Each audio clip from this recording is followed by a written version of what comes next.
Guys, okay, so I'm trying something new. So the blank white screen means I'm not talking about the book. When it changes to an image of the book, that means I'm reading from the book. That work? Alright. Anyway, sorry it's been so long. I just haven't had the time, I got sick, all that sort of stuff. Anyway, I am ready to continue. And let's go. Chapter 5 Reply. Dispirited, Derek retreated to the E-cell, his illusion of being even partially in control of his own fate destroyed. There was no chance of his reconstructing the pod himself. He might leave the community using one of the augmented work suits, but there was no way he could leave the asteroid. It seemed that all he could do was stay out of the robot's way and wait for whoever Analyst 17 had signaled to respond. As though the robots had decided that he needed something to keep him occupied and safely out of their way, Derek found the wardroom comm center unlocked and displaying the word ready. When Derek touched the help key, a short menu popped up on the screen. It offered him a choice between something called Scratchpad and a library index. Scratchpad proved to be a cross between a notebook and an engineer's sketchpad. He amused himself for a while with its graphics capabilities by drawing a map of the part of the complex he knew firsthand. The system made it easy for him, converting his unsteady movements with the tracer into straight lines, copying duplicate sections, performing fills and rotations. When drawing deteriorated into doodling, Derek shifted in mental gears and decided to make a diary of what had happened since he'd woken in the pod. But his first entry was self-conscious and self-indulgent, and it ended his log with a short, sarcastic note. Dear Mom, I got no friends here. Can I come home? Embarrassed by his own self-pity, Derek purged the scratchpad memory and pushed his chair away from the terminal. But a terrible feeling of separateness which underlay the thought was not so easily banished. Without friends, family, an ally of any sort, Derek's little world was a lonely place. The book-film library was Derek's last defense against maudlin thoughts. Scanning the directory, he was struck by the unusual mix of entries. There was a whole subdirectory of texts from Earth's classical age, including a few whose authors or titles Derek was intrigued to discover he recognized. Le Treatises de Rue Natra, Newton's Principia, Darwin's The Origin of Species. Another large subdirectory consisted of architectural drawings and photographs. Again, a few names struck chords in Derek's memory. Miles Van der Rohe, Buckminster Fuller, Frank Lloyd Wright. But when he asked the system to sample those files at one image every few seconds, he found the images were of places he could not remember ever being and structures he could not remember ever seeing. It left him wondering why he knew the names in the first place. Conspicuously absent was any sort of current technical reference on such topics such as microelectronics, robotics, process design, and the like. Derek assumed they were in a separate technical library and not available to him. But there were other sections under which circumstances would have probably appealed to him.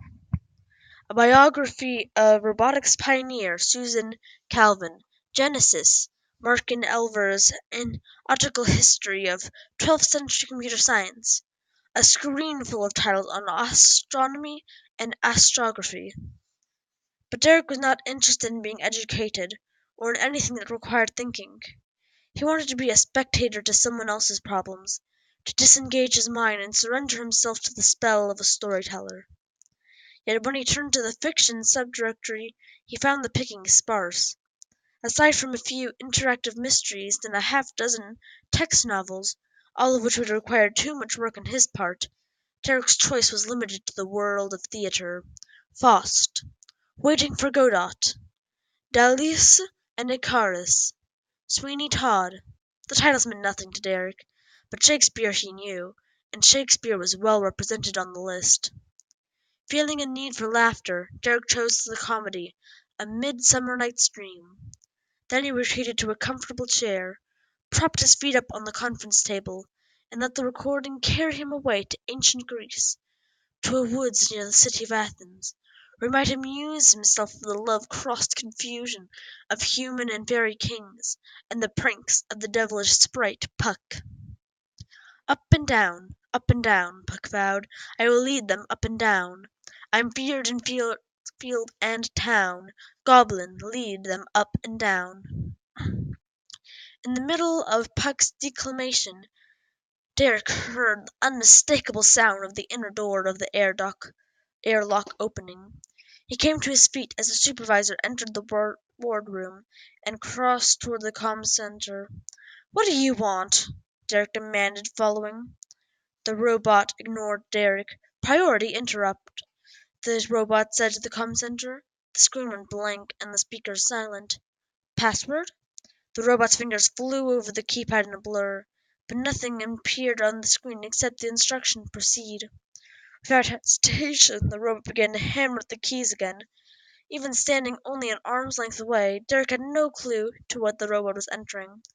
The steady staccato of key clicks lasted perhaps 20 seconds, 300 or 400 characters. Then the robot raised his hand and stepped back. "Message transmitted," the screen acknowledged. "Resume," the robot said, and turned to go. "Cancel," Derek said, moving quickly to place his body between the robot and the door. "Identify yourself." "I'm Analyst 9. What's happening? What did you just do?" "Please step aside," Analyst 9 said. "I've urgent duty elsewhere." "The last time one of you was in here, it was to send a distress message. What's up now? Is the ship here? Is that it? I have a right to know what's going on." For an answer, Analyst 9 raised his arm and pushed Derek firmly out of the way. He stumbled back toward the conference table and sat down hard in one of the chairs.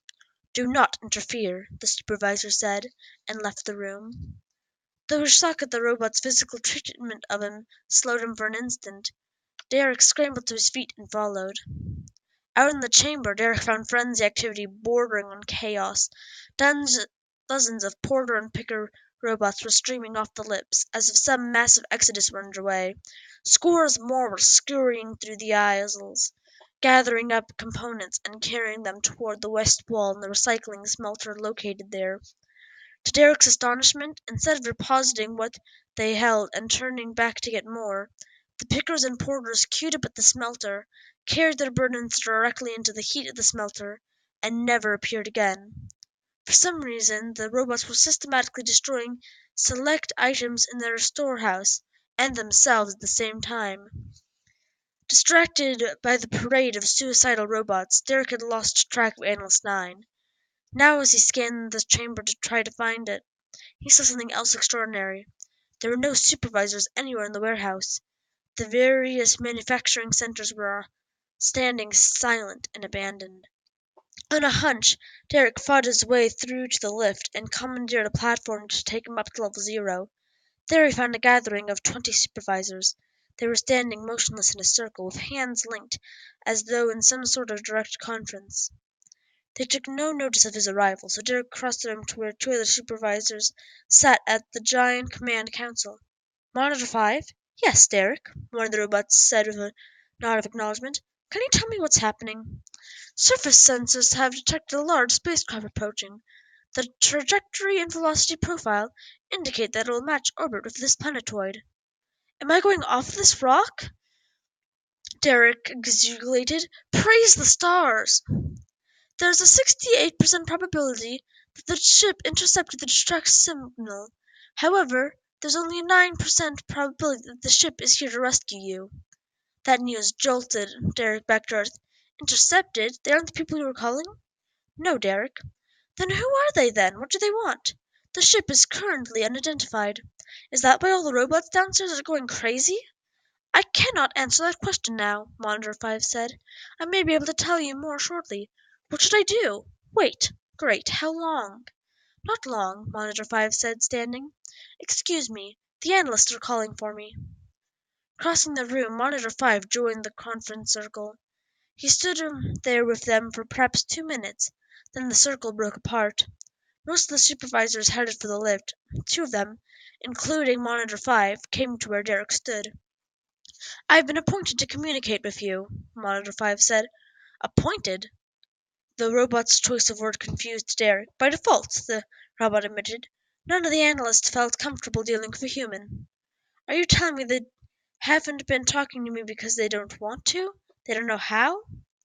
"With a few exceptions, their experience has been exclusively with other robots.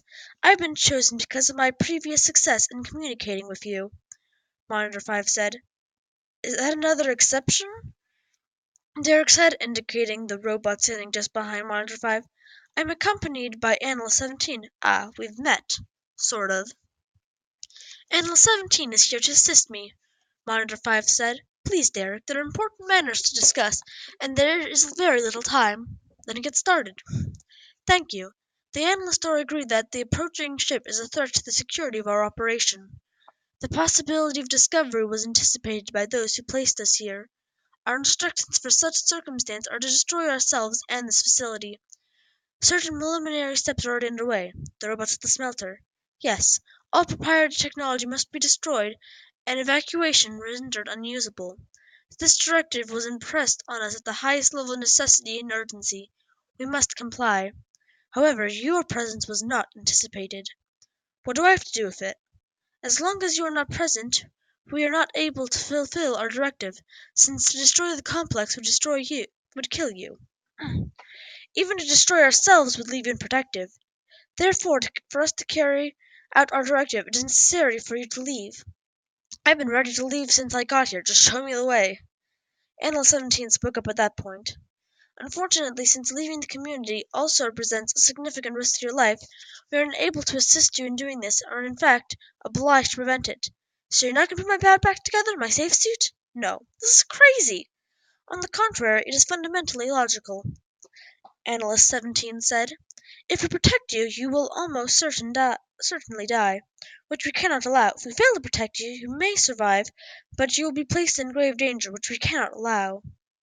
Derek looked from Monitor 5 to the analyst in disbelief, then back again. "So what are you going to do with me?" "Nothing," Monitor 5 said.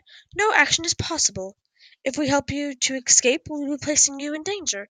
But if we prevent your escape, we will be also placing you in danger." Derek was starting to get lost in the convolutions of the conversation. "Is that what you want me to do? Escape?" The robot hesitated. "We want you to remain safe and unharmed." It seemed as though the robot were tiptoeing through a logical minefield. "What do I do if I leave?" "When we discover that you are gone, we will have to pursue you." It hesitated. "However, until you return to our care, the remainder of the community will be free to pursue the next highest priority directive. In other words, by escape, the first law is no longer a factor. You can go ahead and destroy yourselves in good conscience." "That is essentially correct," said Analyst 17, "though I must warn you that there is a danger if you continue to discuss it." Derek ignored the warning. "Escaped where?" "We cannot consider that question," Monitor 5 said. "Well, I can, and I don't like the answer," Derek snapped.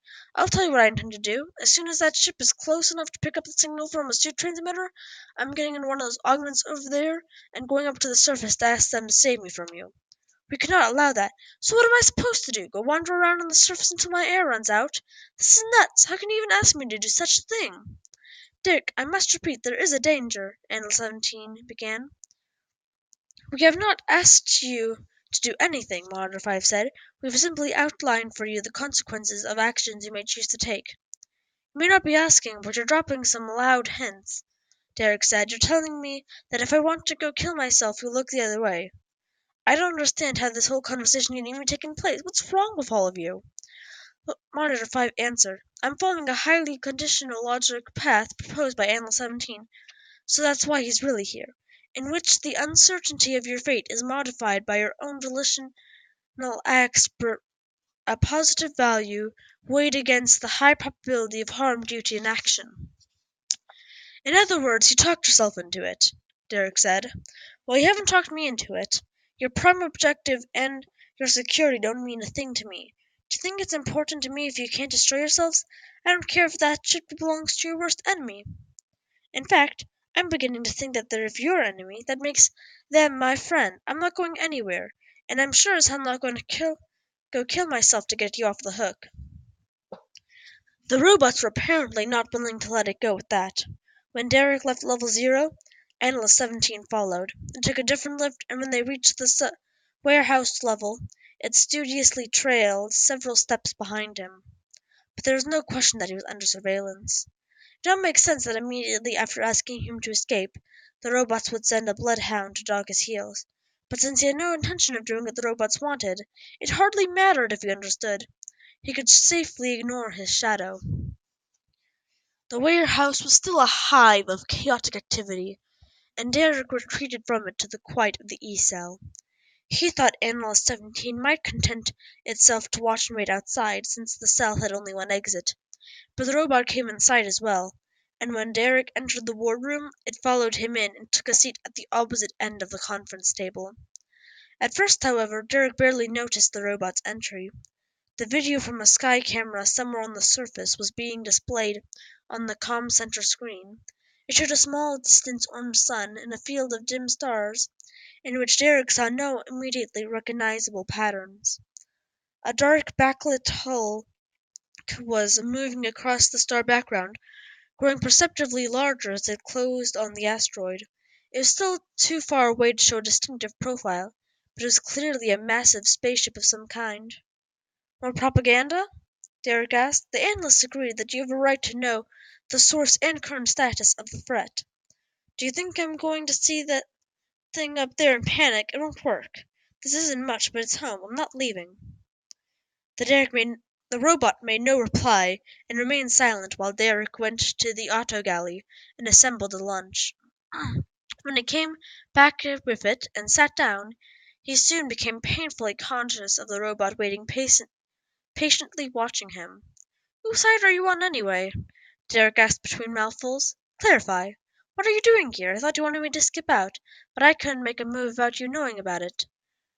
"Your conversation with Module 5 forced him into recognizing a first-law conflict. You mean his little self-deception fell apart? Module 5 is now deeply concerned that you may attempt to escape and harm yourself in the process, or as a consequence. To relieve that potential and allow Module 5 to return to his duties, I offered to watch you. What about you? Did I make your logic bomb blow up too? No. So you're not here to stop me," Derek said, pushing his plate away. "You're here to make sure no one else stops me. Your observations are irrelevant to the situation. You have stated your intention to remain in our care." "Right." Derek glanced up at the screen. The ship was still a dark shape without texture, but now it filled fully a third of the frame. "But I still think you expect me to start getting worried and make a move. Well, to show you just how worried I am, I'm going to go in the other room to take a nap," Derek said, standing. "If you decide to come along, all I ask is that you pick out your own bunk. There isn't room in mine for two." Chapter 6. A Rock in a Hard Place. Analyst 17 did not follow, and Derek did not nap. He lay on his bunk and stared at the ceiling, trying to regain perspective. The robot's predicament was real and substantial. It was not only a matter of being frustrated in their attempt to fulfill their second-law obligation to their master. They are tiptoeing along the edge of a first-law chasm, a paradox capable of paralyzing not only individual robots, but the entire community. He was their first obligation, and yet there was nothing they could do for him but beg him to save himself. If it were not so serious, it would be laughable. It was as though a person suffering from hiccups had asked a friend, "Please surprise me." How could he catch the robots off guard even with Analyst 17's cooperation? On top of which, the whole idea of escaping was absurd. Without help from the robots, he couldn't possibly reassemble the pod before the ship arrived, and even if he could, there was no way he could run from the approaching ship. If he could not think of both the robots and the strangers as enemies, there was no solutions to the equation. Only by assuming the strangers were coming to help him, or would be willing to help him even if they had other purposes there, could he envision a way out. He could wait until the ship was in orbit and then go to the surface in an augment and radio them for help. Just then the bunk shuddered under him, and he sat bolt upright. He thought for a moment that he hadn't felt it, or experience the sudden start which sometimes comes just before dozing off. But then another tremor shook the room, and he could no longer think it was an illusion. He jumped to his feet and ran across to the wardroom. Analyst 17 was still sitting there as Derek had left him. "What's happening?" Derek demanded. "We are under attack," the robot said, gesturing toward the comm center. Derek stared at the screen. The ship had attacked to a position where half its sunward side was visible, allowing Derek to see details for the first time. What he saw confused him. The ship seemed to not have been not designed, but collected. It looked more like a space junkyard than a dangerous raider. But raider it was. Just in the part Derek could see clearly, there were 11 distinct hulls, as well as a tangle of matrix of connecting structures. There were ships old enough to be a museum and others new enough to be a shipwright's showpiece. Sleek atmospheric profiles nestled against the cylinders and grips of the deep space haulers. All across the mass of the ship, small red and orange lights were blinking, on and off. "Who are they?" Derek whispered. "Unknown." "Well, didn't they hail us? What do they want?"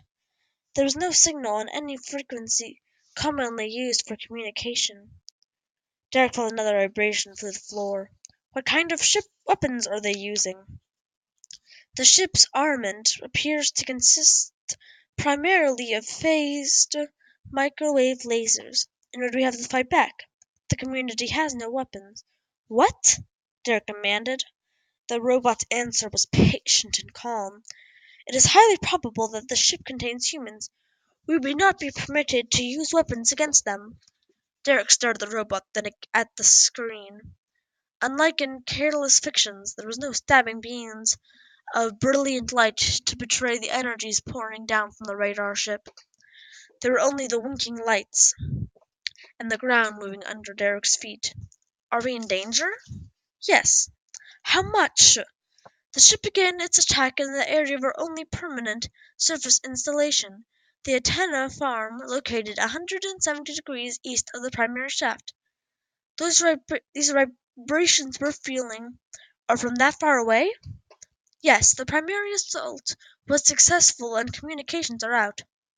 A number of tunnels in that region have apparently collapsed. Firing patterns now appears to be random. The ship is currently in nearly synchronous orbit with a slippage of 2 degrees per minute. So in less than 90 minutes they'll be overhead." "That is correct." It was obvious to Derek that he could wait no longer to act. If the ship reached the complex's pressure envelope while he was still in the E-cell, he would never get out. The breaches couldn't keep him alive in a vacuum.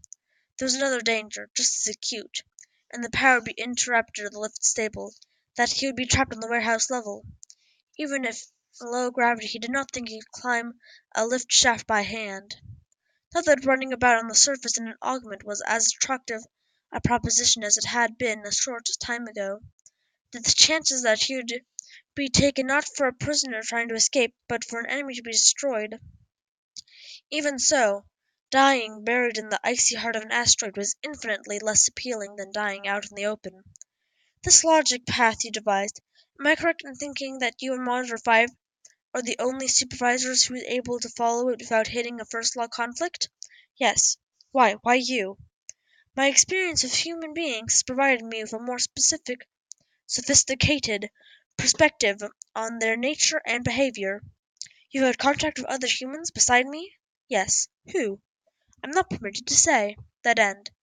Are the other robots even aware of what you asked me to try to do?" "No." "How are you going to destroy the complex?" "The material used to line all the tunnel walls contains an explosive. Once the other supervisors have been destroyed, the last monitor and analyst will together transmit the trigger signal. The resulting explosion should cause the entire evacuated portion of the asteroid to subside." "I see," Derek said. "Great," he thought to himself. "If I stay in the complex, the raiders will bring down my head. If I leave, the robots will blow it up under my feet. Unless there is some way to get him off the surface. Some source of thrust adequate to give him and his augment escape velocity." Considering the weakness of the asteroid's gravity, escape velocity did not amount to much. He could probably put a ball in orbit just by throwing it as hard as he could. The leg servos of the augmented suit were likely powerful enough to permit him to literally jump clear. Unfortunately, the safety regs on the augmented design required governors on the leg servos to prevent someone from trying exactly that. But what engineers had joined together, tinkerers could tear asunder. That moment, a bright flare appeared on the body of the ship. An instant later, the light energy beam burned out the eyes of the camera unit relaying the picture. Another camera some distance away took over, and at the low angle at which it was focused, showed not only the ship, but the bilious clouds boiling off the surface, where its weapons were trained. The sight spurred Derek to action. "There doesn't seem to be any escape for any of us," he lied, wearing his best look of resignation. "I guess there's nothing else for me to do but go prepared to die. I would be grateful if you could grant me some privacy while I carry out the appropriate rituals." The lie passed. "I do not fully understand the purpose of such rituals," the robot said, "but I will respect your privacy." Derek did not need long to put his rapidly developing plan in motion. Returning to his cabin, he swept up the pillows off two of the bunks, then ran to the airlock with them cradled in his arms. Open! The sound of the inner seal opening brought Analyst 17 out of the wardroom, but by then it was too late. Derek stepped inside the lock, and the door closed behind him. "Cycle," he said, fumbling with the straps of the breather. When the outer door opened, he draped the pillows over the bottom sill of the hatch and stepped out over them. Just as Derek expected, the pillows kept the outer door from sealing, interrupting the cycle and imprisoning the robot inside. He did not know how long it would hold, whether there was some way for the robot to override the lock system, and he did not wait around to find out. The line at the smelter included supervisors, but they took no notice of him as he passed by. He rode the lift up to level 0, where he discovered that Monitor 5 had been busy taking precautions against his return. Two of the augments were missing, vanished as though they had never been there. The third was wedged against the wall by one of the tracking carriers, which in turn was barricaded in place by a four-legged auger unit. He did not think the suit was damaged. Tampering of safety equipment was almost certainly invoke first law, but it was going to take a little getting to. And part of the problem would be Monitor 5. The robot was seated at the console when Derek arrived, and rose and started for Derek the moment he stepped off the lift and placed it on standby. Their paths intersected and Derek was a few meters short of the carrier. "The surface is a restricted area," the robot said. "I know that," Derek said, encircling and staying out of reach of the robot's hands. "This equipment is improperly stored. I am going to take care of it." But Monitor 5 was not put off that easily. "You may not leave. You are no danger here," it said, reaching for him. Derek backed away and scrambled up the steps into the enclosed operator's room. "Wrong. If I stay here, I'll be killed when the ship destroys the station. We will protect you." Derek wasted no time or breath arguing the point. "You can't even protect yourselves," he said, and slammed and locked the door. The operator's interface was standard, and the functions of those few controls which weren't clear at a glance. He touched the power switch and the display came alive with information on the vehicle status. The most important item was near the bottom. "Power cell, 100,000 kW, OK." The robot was politely knocking on the window and trying to attract Derek's attention, but Derek ignored it. With a touch on one of two small joysticks in the armrest at his right hand, Derek unshipped the small crane, which lay crosswise behind the control cab. Since the controls have been designed primarily for robots with refined motor control, Derek found them a little touchy. But the crane was semi-automatic, so when he had managed to swing the boom out over the back of the carrier and bring the auger in range of the crane's camera, all he had to do was say, "Pick it up," and the crane handled the rest. Monitor 5 seemed slow to realize what was happening.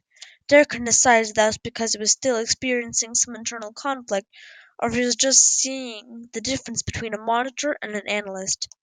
But when Derek lifted the auger off the floor of the chamber and began to swing it out of the way, the robot suddenly became agitated. Analyst 17 was an error, it said, grasping the door latch and shaking violently. Derek, you cannot escape. You cannot leave. I'm required to protect you. I am responsible. Saying nothing, Derek used the dangling mass of the auger to brush the robot aside away from the side of the carrier and back it toward the wall. The robot's protestations went up in volume, but Derek did not stop until he had gently pinned the robot against the wall, 10 meters to the left of where it had done the same to the augment. Reverse slow, Derek said, and the carrier crawled away from the wall. Stop, stand by. He jumped out and ran to the augment. As he wrestled the suit away from the wall, Monitor 5 was struggling to extricate itself. It was a race Derek had to win. Finally, the access door was clear, and Derek levered himself inside. In that moment, Monitor 5 clambered to the top of the auger, free from its makeshift prison, but it was too late to stop him. The access door was closing to seal Derek in the suit. Power on, he said. His next objective was the open control cap on the other side of the carrier, meant for use by workers and augments. But before he could reach it, Monitor 5 was again trying to block his way. I don't want to harm you, Derek said. You can't stop me. You've done your duty by trying. Now stand aside. You are attempting to commit suicide. I'm not required to comply with your orders under those circumstances. I'm trying to save myself, Derek said. If you really want me to live, you'll step aside and give me a chance. I'll take you to a safe place within the community. There are no safe places here, Derek shouted. Don't you understand?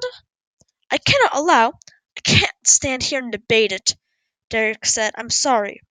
As he spoke, he swung the right grapple of the suit in a sweeping arc that caught the robot in the neck and sent it sprawling.